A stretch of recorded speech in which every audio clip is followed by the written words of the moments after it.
Hello. Oh, can I not switch this around now? Have I started the live this way? Perhaps I'll move us around then. I didn't realise I'd done that. Apologies. Let me just see what I've missed. I always miss lives, but for some reason today I received an alert. Yes! Maybe that's because I actually did it in advance and I never do that. I usually just go live randomly. So maybe that's the key. Okay, so just briefly today, I wanted to touch on signs because I feel like there's like two camps. There's people who feel like signs are a thing and they believe in signs and it's all very like messages from the universe. And then there are people who are just like, this is nonsense. I love that. A rebel. You're at work, but you're watching a live. I approve this message. So I've spoken to a few people recently and it just has been making me think, like, what makes us into those two different people? And I was thinking this morning on the way to taking the kids to school, and it occurred to me that I think a lot of my life I felt out of control. And as I've said so many times, with anything to do with the law of attraction, or anything to do with like believing there is a universal power beyond myself, or something that is, even if you just believe in fate, things happening for a reason, it doesn't have to be anything wild. It can just be believing in something more going on. I think the reason for me that those things are appealing is about control and about relinquishing control, but not feeling like that's for nothing and not feeling like you're relinquishing control to nothingness. You're kind of giving over to something else and a larger plan, which I do believe.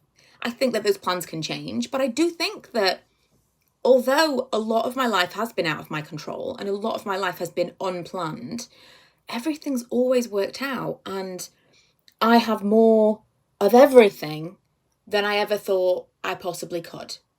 Not just kind of tangible things, but just like people and everything.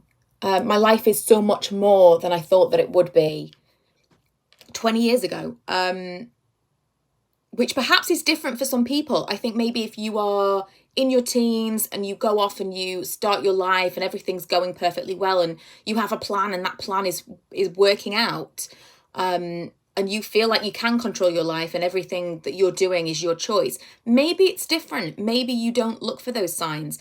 I know that with the law of attraction, they do say that when you start to look for things, you start to see them. So lots of people give the analogy of looking for a certain coloured car. So if you want to test the waters and see if you're a believer, you would say, right, well, I want to see a yellow car in the motorway, or I want to see a red butterfly, something, like that, something that means nothing, but is kind of like your call out to the universe. This is what I want. Show me that you're real, that kind of thing. And so part of it is, I suppose, looking for signs and looking for something to affirm what I already know. Confirmation bias, I suppose it's partly, would be the more scientific, psychological term for that. You're looking for something to confirm something that you believe. But my life has been so very peppered with what I consider to be signs. So peppered with things that don't make sense, coincidences that are like, how does this make sense?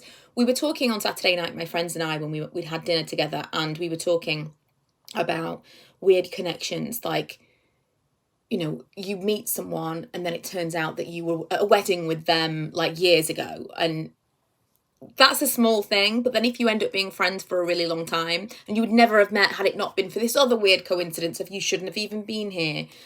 Like, I love things like that when people say they've met people at times when neither of them were even supposed to be there, but they ended up being there and they met and they stayed together for the rest of their lives, or they were best friends forever. I love that kind of stuff. I live for signs. I live for the world telling me this is the right thing to do, or maybe you need to change course. I love that stuff. I really, really do. And I think that a huge part of it for me is about control. The fact that I've had so little control throughout a lot of my life. Every time I think maybe I have got some control again, it feels like it's taken away. And then obviously throughout the pandemic, so many people felt that way. And I think that's why suddenly the law of attraction kind of took off again in a different way than it had before. It was kind of like a small indie. Some people talked about it. Lots of people thought it was nonsense. And then all of a sudden, loads of people were talking about the law of attraction.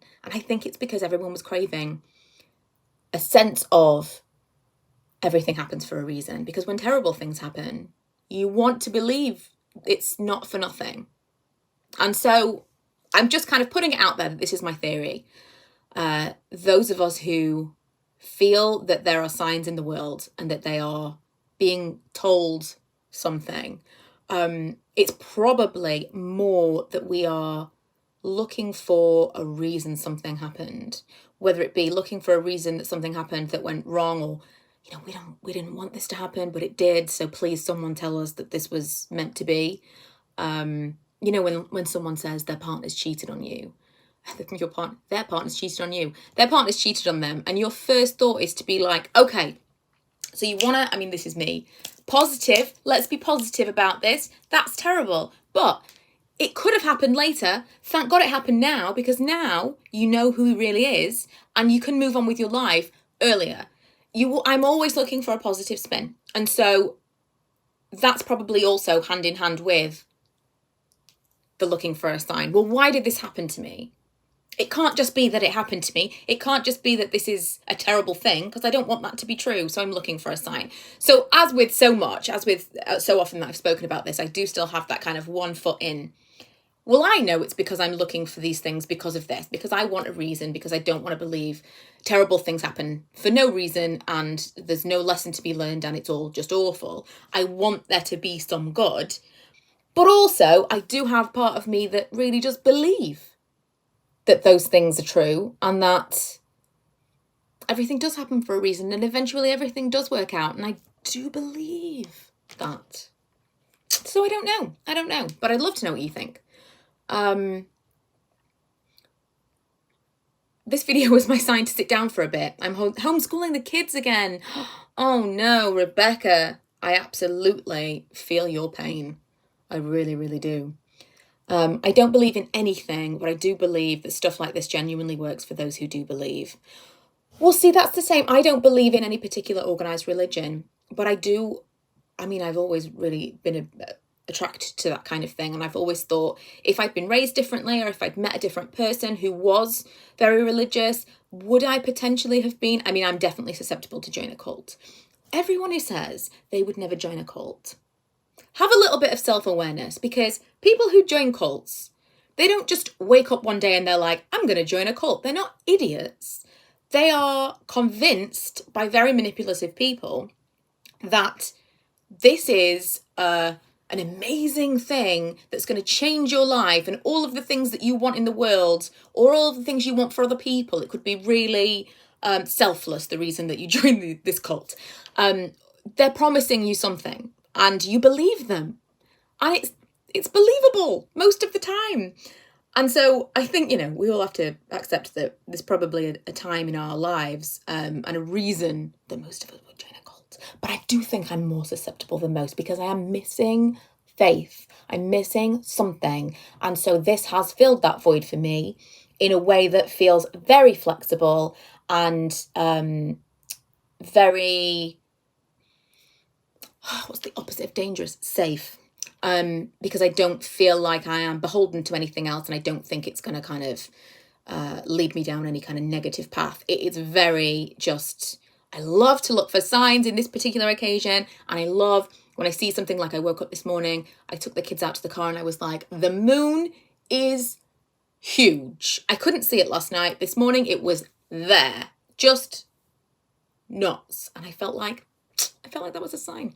So to go back to what I was saying, I really do see other people who believe in things and think that gives you something. That gives you are getting something from this. You are getting comfort, you're getting support, you're getting a community, whatever it is. Whether what they believe in is real or not, it doesn't matter. because a lot of it is just mental. It's in their minds, and that's all the place it needs to be.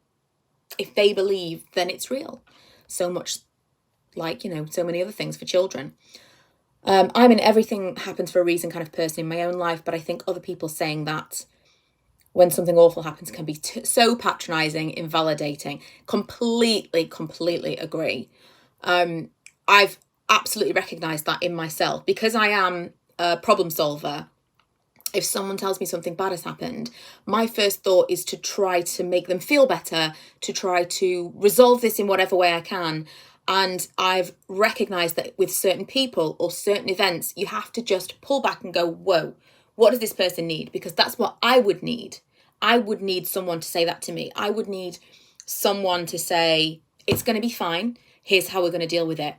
But people deal with things in different ways. Some people just need to vent. Some people need you to say, that's terrible. That's just terrible. There's no making that okay. The thing you are going through right now is awful. And that's that. That is not not the way that I do things. But I have recognized that the way that I automatically go in is not necessarily great for everyone. So I try to be less gung-ho with that because I completely agree that is a thing. I get too in my head and analytical about it. I'm thinking, was that a sign? Was that not a sign? I think I'm just thinking it's a sign because I'm looking for them. Yes, agree. I do believe things happen for a reason. We might not see why yet, but it's clear later. I think under the right or wrong circumstances, anyone could be groomed to join a cult. Yes. If you look into Scientology, because I've watched Scientology things and Lee's like, these stupid people. No, they thought they were doing, the people who are still in Scientology, not the heads who are making all the money, but the people who have joined it as a religion, they absolutely think they're doing the right thing. They think that they're putting money into this church that is doing great things in the world. They're not bad people. They're not stupid people. They've just believed in the wrong thing is all it is. I joined a cult when I was 15. It was a great learning experience and I came out a better person. So sometimes cults work out. I love that story.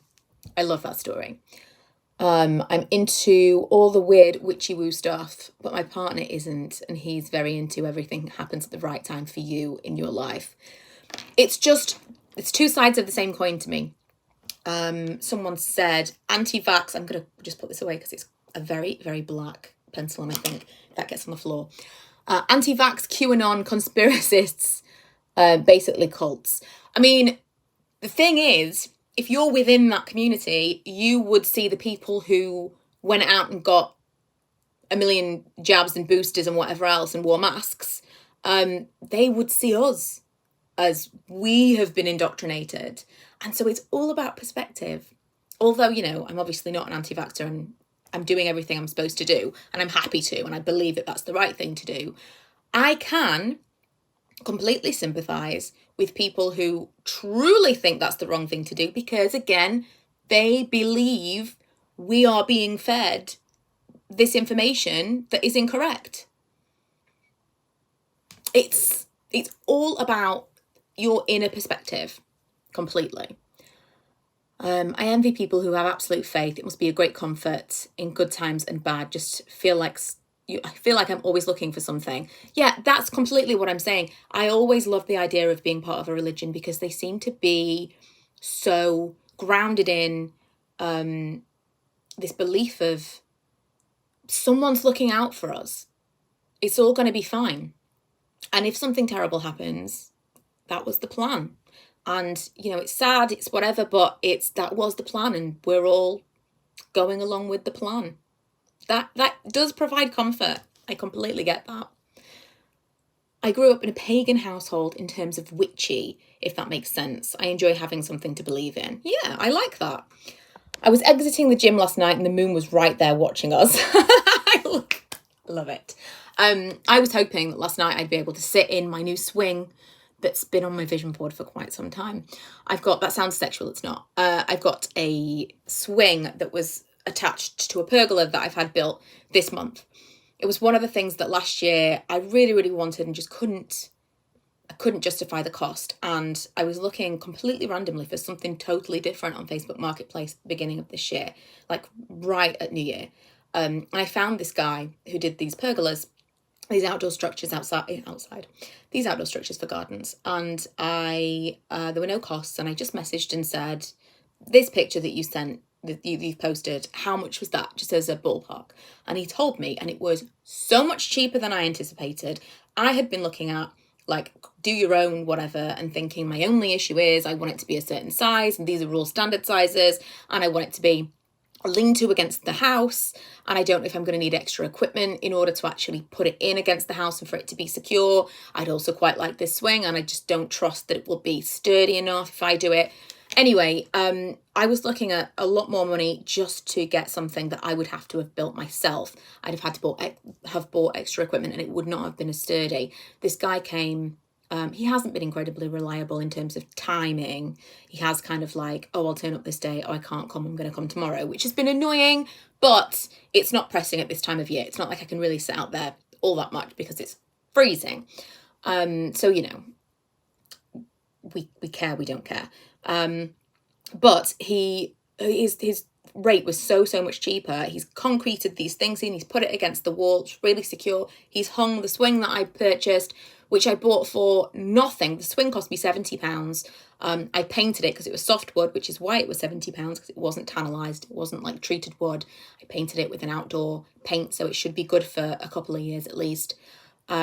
He's put up all the stuff. We were in it last night, and I just, honest to God, felt like it's such a small thing, but this all came to be. I found the guy, it was the right price, and I thought this year I'm going to be sitting in this swing and it's going to feel so manifested, because this particular picture of like, I can look on my vision board for even this year, but like a porch swing, sit in my garden, it's been there for so long, and I'm getting little incremental upgrades towards the bigger things that I want in these smaller things. And I sat there and thought, I'd just like to be able to sit here and look at the full moon right now, but it wasn't available to me.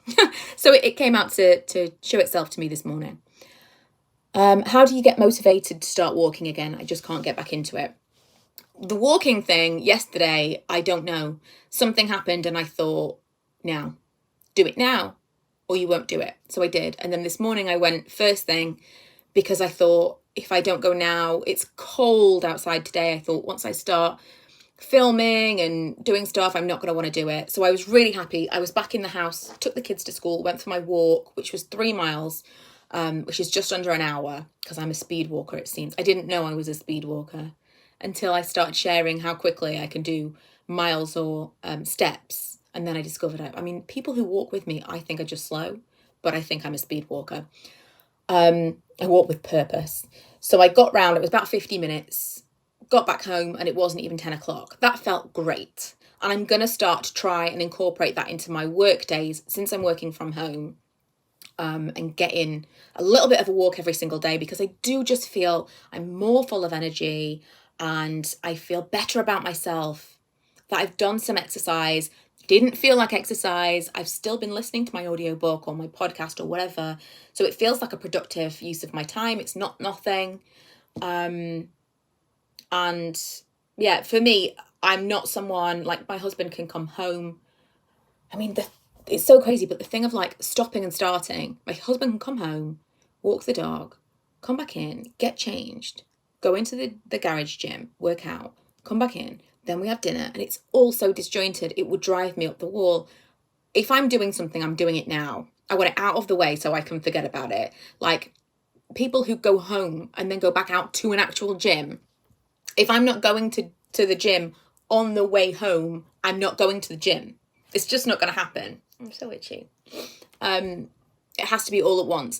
Even things like at the weekend, if we need to go out in the morning and then we need to go to Tesco, Lee will say, oh, we'll go home and then we'll go back out to Tesco later. No, that's crazy. That's a terrible use of time for me. I like to just batch tasks. I was raised Catholic, but no longer practice, consider myself spiritual. I believe in signs, angels, etc. I'm so interested in all this stuff as it's comforting in hard times. Yes, comfort. It is comfort, isn't it? That's the thing. I run in the morning before my brain has time to work out what's going on. That's smart. I enjoy it and then have the day to myself without feeling the need to fit in a run smug. I completely get that smug feeling. Like, it's already done. There's no thinking about it. Sign up to Moonwalk Marathon around London. Overnight in your bra. Focuses the mind on training lots of speed walkers and slower walkers, all for breast cancer charity. That's interesting. I've never heard of that. Don't know if I want to walk around London in my bra, truthfully, but I'll look into it. Once I've been out and come back home, the bra comes off and it doesn't go back on again that day. That's completely my vibe. If it's not already happened, I'm home, probably not going to happen. And that's partly what I really struggled with in trying to get myself into exercising last year and getting out and walking, was the actual getting out. But I mean, I'm feeling so good today. I feel like I could go and walk again, truthfully. Like, I feel like something's clicked in me and I'm like, I'm there again. I'm right back where I was last summer and I'm getting that, like, I'm feeling it. I also think later on today, I'm going to rearrange my bedroom because I don't have a lot of, well, I don't have any clothes. I have pajamas, but no actual clothes in there. All my clothes are in here, same as Ella's. And Lee has the wardrobes in the bedroom, but we do have some drawers that are mine in there. So I think I'm going to reorganize things in there so that I have got some like leggings and jumpers and things that I can just quickly get changed in the morning. I'm not... because sometimes I'll put on I'll leave my pajamas on, or I'll put on my loungewear, and then I'm like, oh, I've got to get changed before I go out for a walk. It's all the like barrier to entry stuff. If I'm already wearing leggings and a bra, very important, you can't just walk braless, because 9 times out of 10 I am without a bra, under my jumpers, which is why I'm such a big fan of jumpers. But if I'm already wearing those things, then there's no barrier to entry beyond actually just going. If I can just put on my shoes and go, then we're there. Everything that could potentially stand in my way probably will. So I just have to take out as many of those blocks as possible. Like if I am working from home and I don't have to actually leave the house, I need to be. Yes, putting on workout clothes makes me go walking. That's it. That's totally it. If you are already dressed, then you're sitting at your desk and thinking, okay, I could take my lunch hour now. But if you're then thinking, oh, but I've also got to do this and I've also got to do that, it's a slippery slope to not doing it at all. This is the same reason that I have my nails done, which I realise some people think is a bit bananas. I'm not even that bothered about having my nails done, truthfully. It's all about the barrier to entry in the block.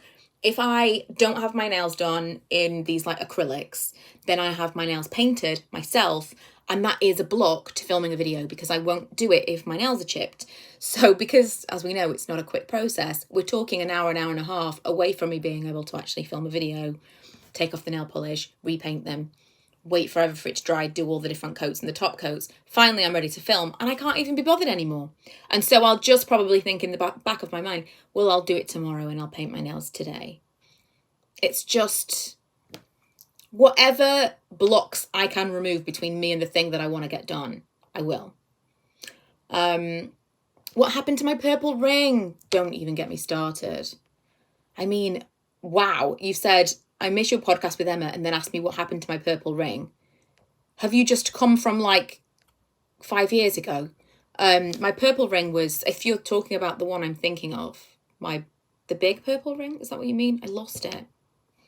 That was technically my original engagement ring, but I lost that quite a long time ago. It's a bone of contention. Did I miss something else? Although I do have an engagement ring, my proper engagement ring, which is, it's in, I say this now, I want to say it's in its place. But like when you're like, is it in its place? It is. Oh, thank goodness it is. Do you mean this one? Because this is my proper engagement ring. Is this what we're talking about with the purple in it? But this has the amethysts have chipped, and I sent it to the place. I've had them replaced before because they're not really hard wearing enough for a daily wearing ring. I sent it off to somewhere for it to be quoted for replacing the amethysts. And they kept coming back with a completely random quote that didn't make any sense, and they were quoting me for the wrong thing. And they had it for so long it was freaking me out, so I just took it back. I'll take it back at some point and get it fixed. But Lee did buy me a ring for Christmas, which was the wrong size. We're having that resized. It's the whole thing. Speaking of, I am definitely making some finishing touches to the next mugs today. And I'm wondering, because I've been hemming and hawing about doing just one, doing a couple. What do we want to do? I want to do something kind of abstract and fun, but I'm not 100% sure. I kind of want to do something a bit manifesty, but I don't want to exclude people. And then part of me wants to finally put It's a Whole Thing on a mug. So, you know, you tell me what you would most like. I may very temporarily, quickly later on, when I've got some designs almost finished, I may put them out on Instagram for you to vote on. And I think I'm going to launch them around my birthday, but it's all going to depend how quickly I get my samples and stuff and whether or not I like what they send me.